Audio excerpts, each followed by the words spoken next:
ঝুঁকিপূর্ণ বাঁশের সাঁকো দিয়ে নদী পারাপার। বরিশালের মেহেন্দিগঞ্জ উপজেলার চড়াকড়িয়া ইউনিয়নের ৩ নম্বর ওয়ার্ড সংলগ্ন নদীর ওপর দিয়ে বাঁশের সাঁকো দিয়ে নদী পারাপার হচ্ছেন এলাকার মানুষ। ফলে প্রতিনিয়তই ঘটছে দুর্ঘটনা। প্রতিদিন শত শত লোক এই বাঁশের তৈরি সাঁকো দিয়ে নদী পারাপার হয়।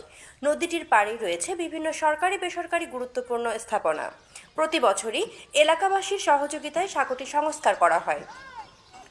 এলাকাবাসীর দীর্ঘদিনের দাবি সাঁকোটি যেন ব্রিজে রূপান্তরিত হয়।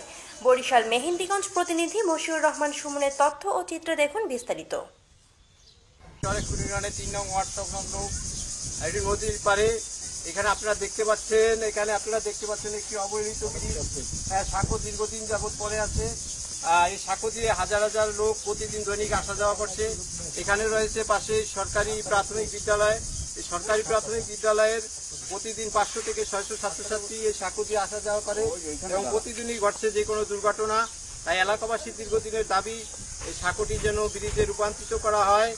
এবং এখানে পাশেই রয়েছে শান্তিরাট বাজার, পোলচর সরকারি প্রাথমিক বিদ্যালয়, পোলচর ফুরকানিয়া মাদ্রাসা, শান্তিরাট জামে মসজিদ, মুজিব শতবর্ষের গড়।